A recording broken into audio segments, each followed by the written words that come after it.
नाही तुम्हाला का काळ वाटतं असं मला माहिती, आम्हाला काही वाटत नाही कधी असं. म्हणजे मी खरंच सांगतो मनातून, आमच्या सरकारमध्ये कधी अजित पवारने आपली लाईन सोडली नाही. अजित दादाची एक लाईन आहे काम करण्याची. अजित दादा कधी त्या लाईनच्या पलीकडे क्रॉस करत नाही. त्यांचं लाईन ठरली आहे, एवढं करायचं तेवढं ते काम करतात. एकनाथ शिंदे साहेबांची लाईन वेगळी ठरलेली आहे. आणि भाजपाचा आम्ही शेवटी भाजपहून आम्ही सर्वात मोठ्या पक्षामध्ये आहे, त्यामुळं आम्हाला दोघांनाही सांभाळून त्या ठिकाणी पुढं जायचं आहे. त्यामुळं कधी लाईन क्रॉस होणार नाही याची काळजी भाजपही घेत आहे, अजित पवारची घेत आहे आणि एकनाथ शिंदेची घेत आहे. नाहीतर एवढं मोठं बहुमत लोकांनी दिलं आम्हाला, त्या बहुमताचा अनादर कसा करू आम्ही? आम्हाला बहुमताचा आदर करावा लागेल. एकनाथजी आहे, देवेंद्रजी आहे, आम्ही सर्व आहोत. आम्हाला आदर नाही केला आम्ही बहुमताचा. शेवटी जनता जनार्दन आहे, त्यांचा विचार आम्हाला करावा लागत आहे.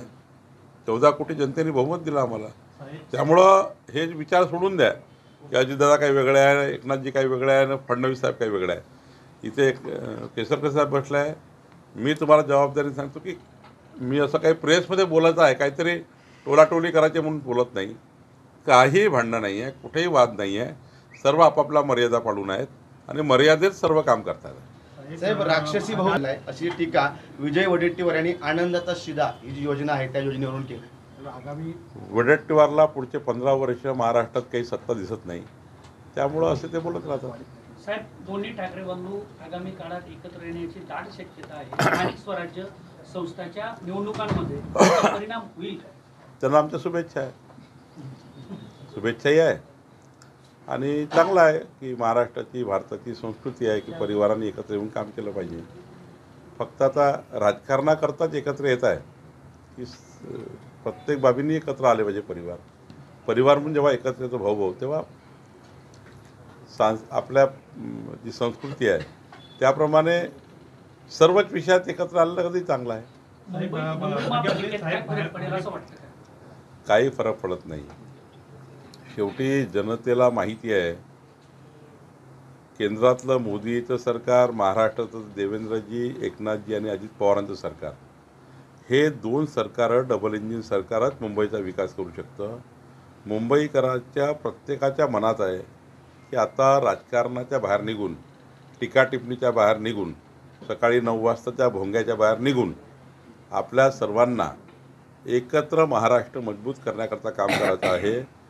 देवेंद्र फडणवीस साहेबांच्या नेतृत्वामध्ये मुंबई ही इंटरनॅशनल शहर ज्या पद्धतीनं करण्याचा विचार देवेंद्रजींनी केला आहे आणि ज्या पद्धतीचं मुंबईचं डेव्हलपमेंट आता सुरू झालं आहे, लोकांना विकास पाहिजे आहे. आणि मी तुम्ही दाव्याने सांगतो, आतापर्यंत कधी न मिळालेलं, म्हणजे मुंबईच्या महानगरपालिकेच्या इतिहासामध्ये कधी बहुमत न मिळालेलं बहुमत महायुतीला महानगरपालिकेत मिळेल. मी तुम्हाला कोऱ्या कागदावर लिहून द्यायला तयार आहे. कारण लोक विकासाकडे आहे, मराठी माणूस विकासाकडे आहे. जातीपातीच्या नावाने किंवा समाजाच्या नावाने, हिंदी भाषी मराठी भाषेच्या नावाने किती वाद लावले तरी जेव्हा बटन दाबायला माणूस जातो तेव्हा बटन दाबताना ह्याच विचार करतो की माझ्या बटणीच्या मागे विकासाचा संकल्प आहे. आणि देवेंद्र फडणवीसांनी विकसित महाराष्ट्राचा संकल्प केला आहे, विकसित मुंबईचा संकल्प केला आहे. त्या संकल्पाला, एकनाथ शिंदेच्या संकल्पाला साथ देतील लोक. जात पात धर्म भाषा याला सोडून साथ देतील आणि मुंबईमध्ये प्रचंड बहुमत, म्हणजे विचार नाही करू शकणार तुम्ही, एवढं मोठं बहुमत महायुतीला मिळणार आहे. चांगली लाईन आहे. राहुल गांधी यांनी ज्या भाजप सरकार हे पूर्णपणे मतदारांची चोरी करूनच सत्तेवर आलंय अशी भावना निर्माण होते. आणि तुम्ही म्हणताय एकीकडे आत्ताच विधान करताय की महानगरपालिका मुंबईची प्रचंड बहुमताने येईल. नेमकं यामध्ये अनेक कन्फ्यूज लोकांना आहेत, काय आपण तो ते कसं दूर करणार? मी तुम्हाला प्रश्न विचारतो पहिला. 1 लाख बूथवर लोकसभा विधानसभेची निवडणूक झाली. 1 लाख बूथवर, 1 लाख बूथवर सर्वच पक्षाचे बूथ लेवल एजंट आहेत. विधानसभेच्या लोकसभेच्या निवडणुकीच्या काळामध्ये मतदार यादी जेव्हा प्रकाशित होतं तेव्हा प्रत्येक पक्षाला संधी असतं त्या यादीवर आक्षेप घेण्याची. मतदानाची जेव्हा मशीन सील होतं तेव्हाही प्रत्येक पक्षाला ऑब्जेक्शन घ्यायचा अधिकार आहे. म्हणजे तुम्ही पूर्ण प्रक्रिया होत असताना काही ऑब्जेक्शन नाही घ्यायचे. लोकसभेत तुम्ही आमच्यापेक्षा जास्त मतं घेतले, तुम्ही आमच्यापेक्षा जास्त निवडून आले, तेव्हा मशिनी बरोबर होती, यादी बरोबर होती. आणि विधानसभेच्या निवडणुकीमध्ये आमच्या लाडक्या बहिणींनी आम्हाला मतं दिले, लाडक्या कास्तकारांनी मतं दिले. म्हणजे आज 2.5 कोटी लाडक्या बहिणीची योजना आम्ही केली. 45 लाख शेतकऱ्यांना वीज बिल माफ केले.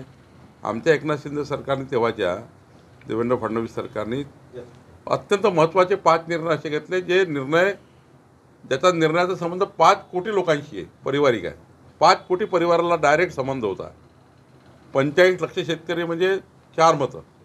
2 कोटी लोकांना आम्ही डायरेक्ट शेतकऱ्याचे वीज बिल माफ केले. 2.5 कोटी लाडक्या बहिणींना आम्ही त्या ठिकाणी अनुदान सुरू केलं. त्या लोकांना साहजिक वाटलं की या महाराष्ट्रात महायुतीचं सरकार आलं तर आमच्या लाडक्या बहिणीची योजना 5 वर्ष चालू राहील.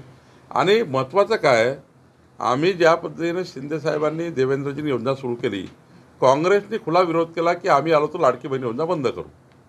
मला सांगा, तुम्ही पूर्ण प्रक्रियेवर ऑब्जेक्शन घेतलं नाही. निवडणुकीच्या 1 वर्षाने म्हणता की ते मतदार यादी चुकीची होती, ती मतदार यादी चुकली होती, ते भाजपनी चोरी केली आणि ते मतदार यादी चुकीची झाली. तुमचे लोक झोपले होते का? मतदार यादी प्रकाशित केली, निवडणुकीत झोपले होते का? निवडणुकीच्या मतदानापर्यंत एक ऑब्जेक्शन नाही आहे. अच्छा, जे निवडणूक हरले ना बाळासाहेब थोरात, त्यांनी म्हणावा मी त्या ठिकाणी निवडणूक हरलो, ते मतदार यादीमुळे हरलो आहे का? त्यांच्या कार्यकर्त्यांनी मतदार यादी नव्हती पाहिली. नाना पटोले फक्त 200 मताने आले, ते मशीनवर हरले, बॅलेटवर जिंकले नाना पटोले.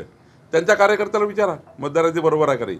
माझ्या कामठी विधानसभेतल्या कार्यकर्त्याला, काँग्रेसच्या कार्यकर्त्याला विचारा, त्यांनी मतदार यादी बघितली नव्हती.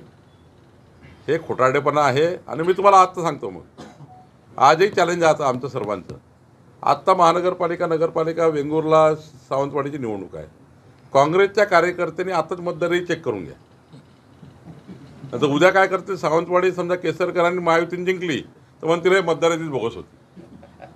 मुंबई आम्ही जिंकली तर मुंबईची मतदार यादी बोगस होती. आत्ता माझं आव्हान आहे, तुम्हाला टेस्ट करून घ्यायची आहे ना 51% मताची. महायुतीला 51.78% मतं मिळाली. अजून टेस्ट करायची आहे का? तर पुन्हा उद्या टेस्ट की. पण आत्ता मतदार यादी चेक करून घ्या. म्हणजे उद्या हे म्हणायला नको राहुल गांधींनी, अरे ते मुंबई हारली कारण मतदार यादी चूक होती. आत्ता तुम्हाला प्रभागाची मतदार यादी प्रकाशित होणार, आता तुम्हाला वार्डाची होणार, ते चेक करा ना. तुमचे आता बूथ लेवल एजंट आहे ना, त्याला सांगा काँग्रेसच्या लोकांना, आदेश काढा राहुल गांधी की आदेश काढला पाहिजे काय तुम्ही आधी चेक करून टाका. हे काहीतरी खोटारडेपणा आहे. निवडणुका हरण्यापूर्वीच पहिले सांगून द्यायचं आहे की बाबा पहा, ते मतदार यादी बदलणार, त्यांचं सरकार होतं, देवेंद्र फडणवीस मुख्यमंत्री आहेत, मोदीजी प्रधानमंत्री आहे, पुन्हा महानगरपालिकेची यादी बदलली. ते केसरकरचा प्रभाव खूप सावंतवाडीवर आहे, त्यांनी यादी बदलून टाकली. म्हणजे हेच सांगतील. त्यापेक्षा आता त्यांना संधी आहे ना, विधानसभेच्या बरोबरीची निवडणूक होते आता. म्हणजे जेवढी विधानसभेची निवडणूक मोठी होती त्यापेक्षाही मोठी निवडणूक आत्ताची आहे डिसेंबर महिन्यात. आणि मग या डिसेंबर महिन्याच्या होणाऱ्या निवडणुकीमध्ये पुन्हा काँग्रेसला आमचं खुलंच आव्हान आहे की आम्ही 51% मतं घेऊन पुन्हा जिंकणार आहोत. मतदार यादी आताच चेक करून घ्या. साहेब त्यालाच बोलतायत की मी हा मतचोरीचा मुद्दा मांडल्यामुळे माझ्या जीवाला धोका आहे आणि तशी त्यांनी लेखी तक्रार दिली आहे. अहो, हे खोटारडे आहे, खोटारडे आहे. खोटं बोलून रेटून, खोटं बोल पण रेटून बोल, खोटं बोल पण रेटून बोल असा त्या ठिकाणी प्रयत्न आहे. राहुल गांधीला याशिवाय दुसरं नरेटिव्ह नाही. या देशात त्यांना विकासाचा कुठलाही त्यांच्याकडे व्हिजन नाही. राहुल गांधीकडे कुठलंही त्या ठिकाणी समर्पक उत्तर नाही. त्यांची पार्टी वाचवायची आहे, त्यांच्या कार्यकर्त्यांना त्यांना थांबून ठेवायचे आहे. त्यांचे कार्यकर्ते त्यांना जर असं बोललं नाही तर थांबणार नाही. त्यांची पार्टी रोज फुटत आहेत. आज बघा तुम्ही उत्तर महाराष्ट्राने कुणाल पाटील निघाले, तिकडे पश्चिम महाराष्ट्रातनं लोक बाहेर चालले गेले, उत्तर महाराष्ट्रात लोक बाहेर गेले, विदर्भात लोक बाहेर चालले आहे. त्यांची पार्टी टिकवण्याकडे त्यांना काही मुद्दा नाही, त्यामुळे असं बोलतात.